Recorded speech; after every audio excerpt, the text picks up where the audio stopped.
9. The bread of sorrow. Your eyelids are heavy, King of Uruk.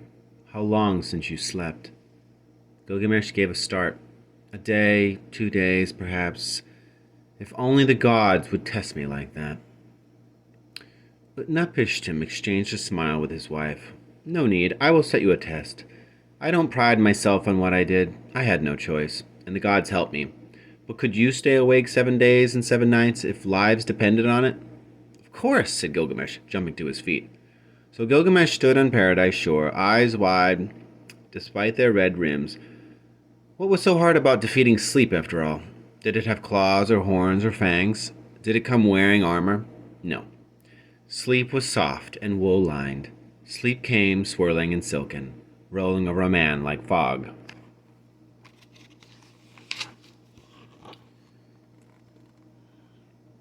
The sea whispered behind Gilgamesh. The ropes of the hammock creaked in the tree.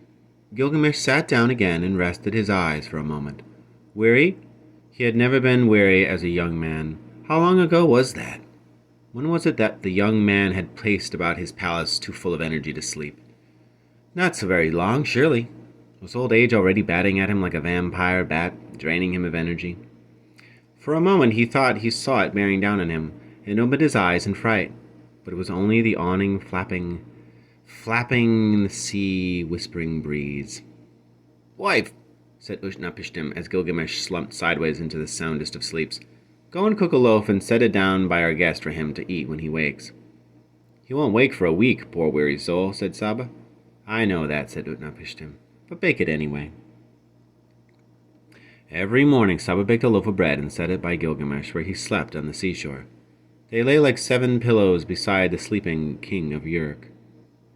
When at last he stirred, his opening eyes struggled to focus. The next moment he was on his feet, swaying slightly with dizziness. That was a great sleep, Gilgamesh, said Utnapishtim. A great sleep born out of great weariness. Sleep? Me? No, I just nodded off for a moment. Not sleep, I wasn't asleep. For 7 days and 7 nights you slept, my friend. Never! What do you take me for, a fool? Each day I had my wife bake a loaf. Look, there they are. You can see how old they are. The first one is green with mold. The last one is still warm. In between, there are all the stages a loaf goes through before it ceases to be a loaf. A little like the life of a man, wouldn't you say? Sweet-smelling and softly tender at first. Harder with age, a hard outer crust to defend a man against life's knocks. Little by little, more brittle. Then at last decay. Which loaf of bread are you, I wonder? Gilgamesh's reply was to kick the oldest and most mildewed loaf out to sea. It exploded into dust around his foot. He had failed the challenge. His weary, aging body had let him down. He had failed, and failure was a very bitter bread indeed for a man like Gilgamesh to eat. Sit down, breakfast, my friend, said Utnapishtim. My wife bakes very good bread, and what more does a man need to be happy than a loaf of bread, a jug of wine, and good company? Give up your quest. The gods never meant you to live forever, so why spoil the life they did give you? Is the rainbow any less beautiful because it's short-lived, or because you can't grasp hold of it? Consider, man. Perhaps it is beautiful expressly because of that. But Gilgamesh was not listening. His heart had turned to mold like that first made loaf.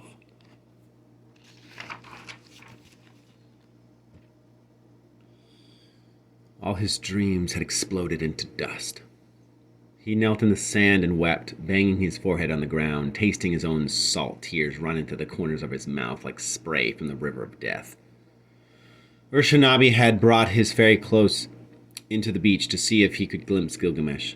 The faraway was angry. Ferryman, you were wrong to bring this man here. Take him away and take yourself off too.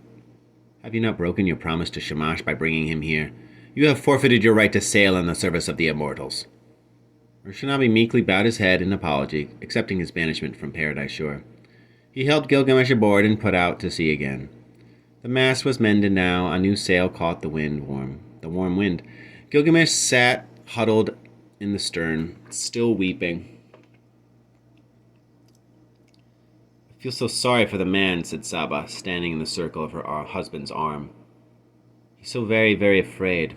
My heart bleeds for him. Overhearing her words, Gilgamesh shuddered with shame. Am I a god? Could I have granted him immortality? Her husband asked in reply. You could have told him about Old Man Young. It's not immortality, but it would have been something. Something in return for all his sufferings. Utnapishtim shook his head.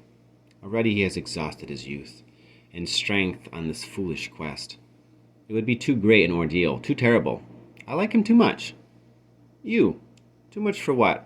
Who is Old Man Young, Gilgamesh? Hearing the conversation, had grabbed the helm of Urshanabi's hands, turned the boat about, and run it ashore again.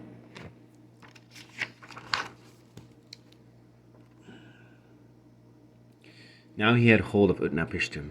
What did she mean? Tell me! Old Man Young! Old Man Young! Cried Utnapishtim. Calmly, man. Put me down. It is the name of a plant. Must you go looking for disappointment even at the bottom of the sea? Is that where it grows? What does it look like? What does it do? How will I find it? Tell me everything. And so Utnapishtim told Gilgamesh about Old Man Young, a single weed growing offshore, protected by ripping currents and armed with thorns so sharp that even the crabs could not slice it through with their armored claws. Grip it tight and fetch it up to the light. And it has magic enough to make 100 old men young again, said Utnapishtim. But whereas there had been friendship in his eyes before, there was a faraway look now, a saddened vexation at Gilgamesh's lack of manners, gratitude, and kingly dignity.